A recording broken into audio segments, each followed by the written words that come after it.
Hi, I'm Ray, aka Velveteen. Welcome to my channel. I love RuPaul's Drag Race. One of my favorite things about Drag Race is the positive lessons we can take away from the show. So I'm very excited to be starting a new series where I watch every episode of RuPaul's Drag Race UK Season 3 and come on and share what I learned in that episode and include some actionable steps so that we can apply that knowledge to our lives and make our lives better. I loved UK Season 1 and Season 2. Those UK queens really can entertain. And from the first episode, I'm thinking Season 3 is going to be just as strong. I have two themes I want to talk about in this video. The first is gratefulness. Let's start by chatting about River Medway. When River Medway was asked in the episode who was cheering her on back home, she said her dad and her sister and her boyfriend were home cheering her on. She then went into a very sad story about how her mother was actually recently lost to COVID, and she actually passed away 2 weeks before she got the call that she was invited to participate in Drag Race UK. She talked about how amazing and supportive her mother was, how her mother bought her first pair of heels and supported her. She had a standing reservation, front seat at her show. Wonderful, supportive mother.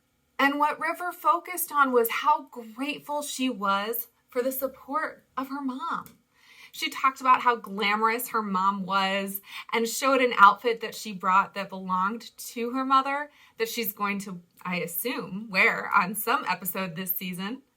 River said about her mother, "She always let me be myself. I am very thankful for all of that." Then we got another story about gratefulness. So, Theresa May is the cutest thing ever. I can't help but love her. Our little Spanish queen. She walked in and she said, "Don't hate me because I'm beautiful. Hate me because I'm an immigrant." Theresa May shared with us that she has a boyfriend of 8 years and that they've been living together for 5, and that he's the reason that she moved to England in the first place. But her boyfriend recently found a job in Spain working as an English teacher. So Theresa has been alone, really alone, for several months throughout the pandemic. And you could tell how emotional and lonely she's been. And she was just completely overwhelmed and talking about how amazing it was to be surrounded by cool people and talented people. And she's just really grateful for the experience. And she focused on that and how good it felt to finally get a hug rather than the months of sadness.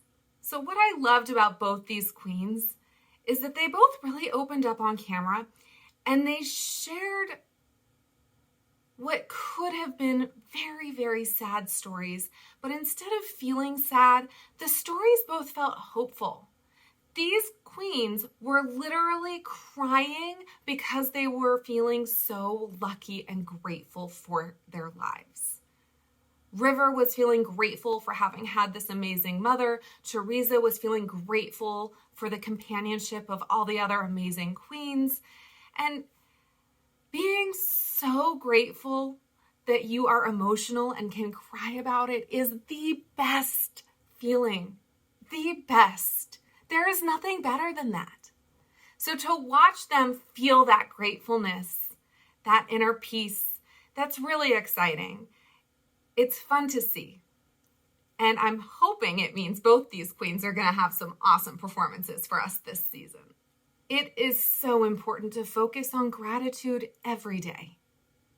I've started focusing on gratitude every day, and I've noticed a huge difference in my mindset and my mood. So here's an action item to help you focus on gratitude over the next week. I'd like you, first thing in the morning when you wake up, before you look at your phone or anything, to write down one thing, just one thing that you are grateful for. All right, so every morning for a week, try and write down one thing that you're grateful for. You'll see a huge difference in how your day goes when you start it off with gratitude. All right. The next big theme in this episode is that drag is for everyone. I thought it was so cool to see Victoria Scone making history as the first cisgender woman on Drag Race. She came out and said, "Hell hath no fury like a woman sconed." All of the queens were talking about how history was being made as she walked into the workroom. She calls herself an AFAB queen and says she's one of the most well-known. AFAB stands for assigned female at birth. And Victoria said, "I was born with a vagina and she's still going strong." That made me very uncomfortable to say. In the workroom, there was a discussion about whether she was comfortable getting undressed in front of the other queens. She seems like an awesome, secure, positive woman, and I am so psyched. She's been doing drag for 3 years, and she talked about how emotional and important it's been for her. She said she's going to grab this opportunity by the flaps and give it her all. And then she did.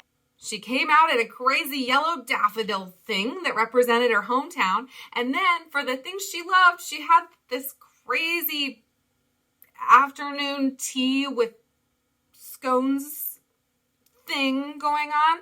It was really awesome. RuPaul told her how excited she was that she's here and how she's breaking ground. And Victoria said she found those comments incredibly validating. I think she didn't even know how much she needed to hear it until she did, and that she needed those validating comments to let her know that an AFAB queen has a place on Drag Race. So Victoria had an amazing day, and this season had a new twist where there was a lip sync for the win. So Victoria actually lip synced and lost to get second place in this week's challenge. Crystal was outstanding. This was not a close lip sync. Action item. Ru always tells us 4 naked and the rest is drag. This episode really left me feeling like there is a place for everyone in drag, and there's a place in everyone's life for a little bit of drag. So my challenge to you this week is to figure out, what is your drag? Is it a bright eyeshadow, a bright lipstick, a certain shirt or sweater, a fun accessory? So wear whatever makes you embrace your inner drag queen and go out and rock it. Oh, and start brainstorming your drag name. You'll need one of those. Mine's Velveteen. Velveteen Habit. Like the channel? So what did you think of this episode? Are you as excited about the rest of UK Season 3 as I am? Let me know in the comments. Be on the lookout for my next couple of videos. Episode 2, What Can We Learn? As well as a video about how to embrace your inner drag queen this Halloween and pick a Halloween costume you will love to wear. Thanks so much for watching. See you next time. Bye. But listen, Linda. You look gorgeous.